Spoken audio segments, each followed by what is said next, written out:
E aí galera, tudo bem? Hoje vamos falar um pouquinho sobre esse cara aqui, esse cara boca aberta, é o bispo. Para mim todas as peças têm um significado, têm a sua história. O jogo de xadrez, tradicionalmente ele vem do chaturanga, é o que a maioria dos historiadores considera e tal, mas eu gosto de ver o jogo de uma maneira diferente. Então, tem um pouco que eu divirjo com a história, porque para mim, o xadrez faz mais sentido a partir das guerras entre castelos, entre. Pelo menos o xadrez como é hoje, né? Com as 6 peças que a gente conhece. No chaturanga tinha o cavalo, tinha o elefante, tinha outras coisas, tinha um rio no meio, talvez, no outro tipo de xadrez, o xadrez japonês, se não me engano. Então, no xadrez que a gente conhece moderno, eu acho que ele simboliza muito uma guerra entre um reino e outro. Então, para mim, o bispo, ele é como se fosse o conselheiro da corte. Até pouco tempo a gente tinha um estado confessional, né, em que a igreja católica estava muito ligada com o estado. Então faz muito sentido você ter um bispo no jogo de xadrez, que seria o representante do clero no jogo. E também o bispo, por estar tão próximo, você vê que ele fica posicionado próximo da dama e do rei no início da partida. E é como se fosse o conselheiro do dama e o conselheiro do rei. E ele é uma peça que atravessa o tabuleiro super rápido, ele vai de um lado para o outro, o que poderia significar, para mim tem um significado especial também, que é porque no reino, né, o bispo às vezes atravessava de um lado para o outro para poder visitar as pessoas, fechar os ele servia como uma espécie de político, né, que a gente tem hoje em algumas espécies do reino, né? Eu gosto muito de filme antigo, eu já vi isso em muitos filmes. Se tudo é verdade ou não, a gente nunca vai saber, porque não viveu naquela época. Mas o que muitas histórias contam eram isso, que a igreja tinha um papel participativo no governo, né? Então, para mim, essa peça é uma das peças fundamentais, adoro ela. Os dois bispos juntos são fantásticos trabalhando. Então, mostrar aí para vocês como que eles funcionam.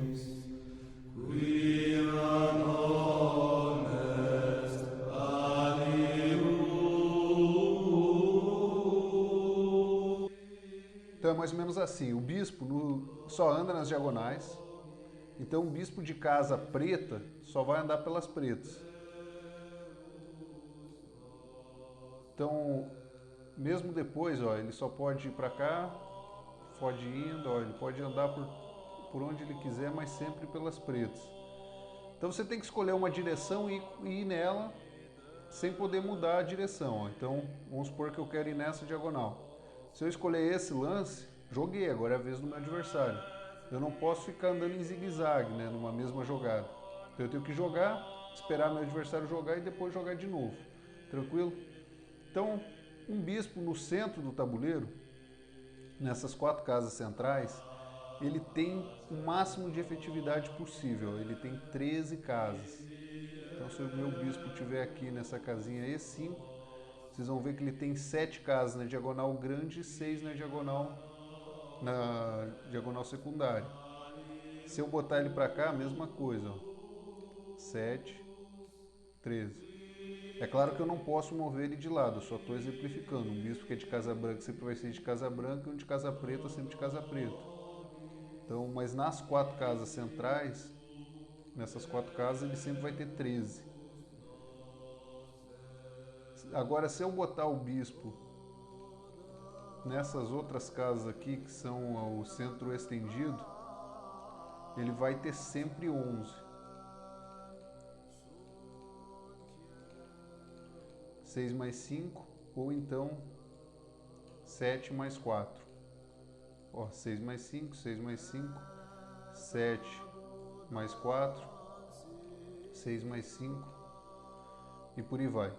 E se eu jogar o bispo para as semi-bordas, que são essas casas aqui, ele vai ter 9 casas.